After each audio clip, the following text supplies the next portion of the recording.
we have a bit of a crossover between the mid-major ranks and the power conference ranks. We need to discuss first, Connor, because the big college basketball news is the Kentucky Gonzaga home and home, quote unquote home and home, that they announced. Everyone was very excited about it. People were giving Kentucky, I think in particular, a lot of credit because they were going to be traveling across the country this year to go play at the Kennel. Gonzaga is making the return trip next year in the 2023-24 season.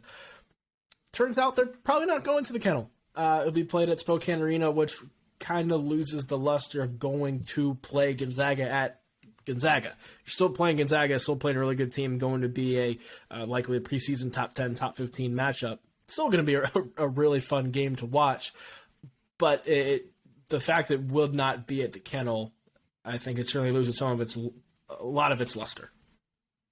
Yeah, and frankly, I think having it at Spokane Arena, where the Spokane community can actually go to the game, still makes it a really intriguing game for sure.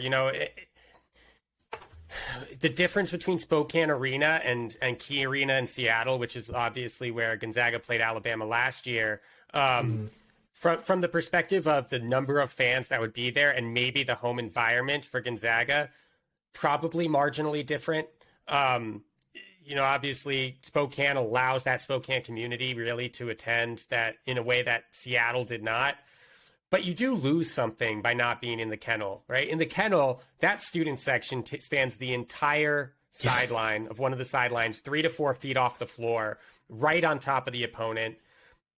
Spokane Arena is an arena football hockey arena. Rodeos are there. The stands are further off what would be the floor for a basketball game, which is conducive to holding, Spokane Arena's held multiple NCAA tournament games, especially at the women.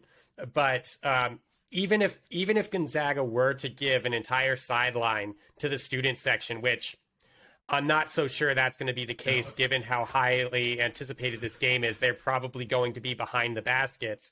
You're still talking about 15 feet, 20 feet between the edge of the floor and where the first seats for fans are, separated by multiple, 1 to 2, maybe 3 rows of media.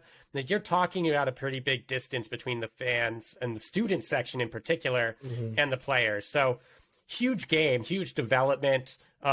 It now leaves, I believe, Duke is the only team that hasn't agreed to travel to Spokane yet in its history. Kansas obviously hasn't been there yet, but they've at least agreed in one aspect to go there. Whether that will happen in the next 2 years or further on down the road after the potential Maui matchup next season, not this upcoming one, but the one following.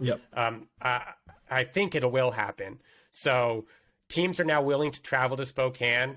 I think, assuming that this is what I think it is, which is possibly a way to raise money where maybe proceeds from the game go to the parts of Kentucky that really need the help, which is why it was announced at the event yesterday with the telethon with Cal calling Mark Few. I think more fans in the stands and obviously more ticket revenue is good for that. That can only help.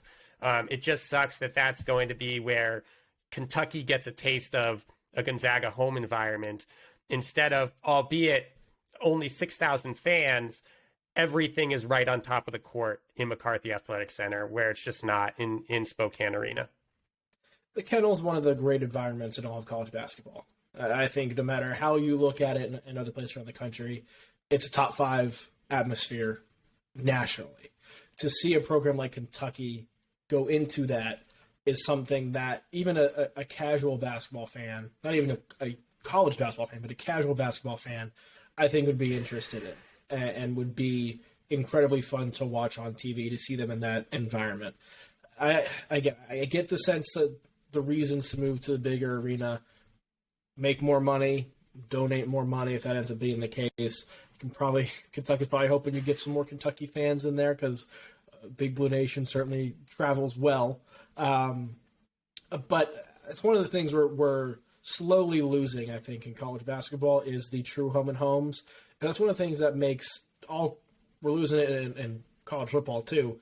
It makes college sports special are those home and homes and the atmospheres and the fan engagement and just the passion you see that doesn't translate over to neutral sites the same way. Doesn't translate over to semi-home sites like Spokane Arena is for Gonzaga. Doesn't translate the same way. And it'll still be a great matchup. It'll still be fun. It'll still be a good atmosphere. But it isn't what we could have had. And I think knowing what we could have had, it's hard not to be a little disappointed. Yeah, and I think if you're, obviously if you're the players, you probably don't care. I think the one group it hurts is the students, in the sense that, the atmosphere for the students is just going to be different. There's going to be more fans. The fans are probably going to be louder because it's not all just season ticket holders who can afford to be there. There's going to be tickets available for some hardcore fans to attend this game. But the students just aren't going to get, especially this year where Gonzaga's best home game out of conference now is Washington. Like, they're just not going to get a good home game, and Kentucky would have been that. I think the students are the ones that end up losing out. But obviously, in terms of revenue, in terms of non-student, just the amount of fans that can be at that game, especially from Kentucky, because as it is, there's only, I think, 150 tickets in McCarthy that are dedicated to the away team. And so, Kentucky will be able to have some more fans there, which, might make it seem less like a Gonzaga home game. Not that it's not going to be. It's still going to be overwhelmingly Gonzaga. But it might just be a little bit less of the 5,850 to 150 ratio that you have in McCarthy. So still a huge game, though. Massive, especially given what Gonzaga has coming up this season. They have a very good string of games in the middle of November to beginning of December that they're going to go through. And before they reach the WCC conference schedule, and then everyone calls them out for having a weak schedule. But this is just the annual tradition, unlike any other. Yeah, I mean they play Michigan State on an aircraft carrier. 5 days later, they play in Austin at Texas. 4 days after that, they play in Spokane Arena against Kentucky.